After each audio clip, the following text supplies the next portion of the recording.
The Remission of Duty and Taxes on Export Products Scheme (RODTEP) scheme has been made effective January 1st, 2021.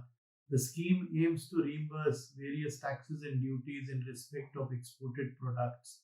As a background, how did this RODTEP scheme did evolve?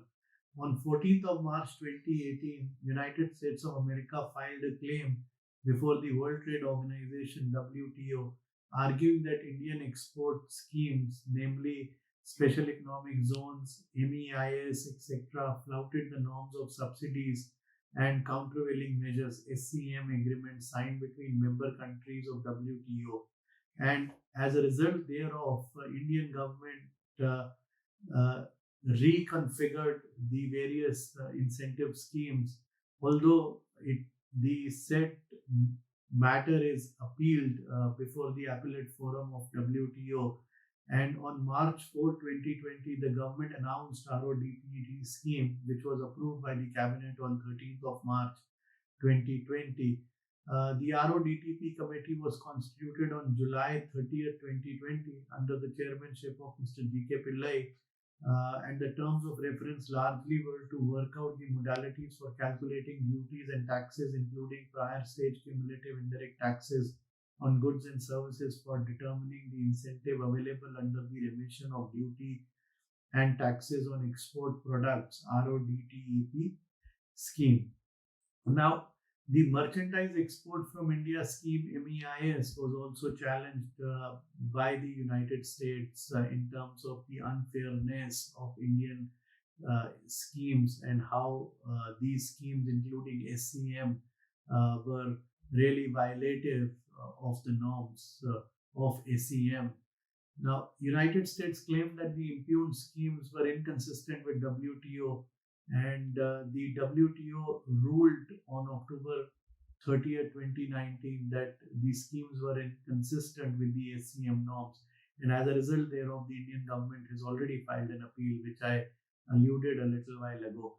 Now, the salient features of the RODPT scheme is to ensure remission of various taxes, duties, and levies.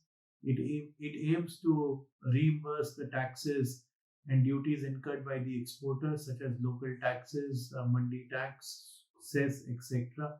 The incentive would be credited to the electronic ledger at the ICE gate. The incentive to the exporters would be given in the form of rebate, uh, and therefore these incentives would be credited to the exporter's electronic ledger maintained at the ICE gate, and they can generate the duty credit scripts. The duty credit scripts could be used to pay the or fund the basic customs duty, or could be transferred to the other holders of the valid import and export code.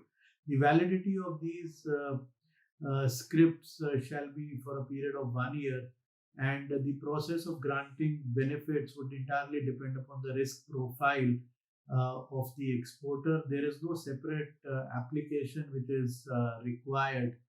And of course, nobody wants that these schemes should be misutilized or fraudulently claimed or availed.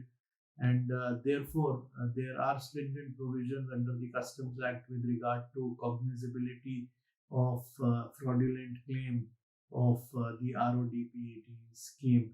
Let us see how the appellate proceedings, considering the fact that India has assailed the WTO order passed on 31st of October 2019.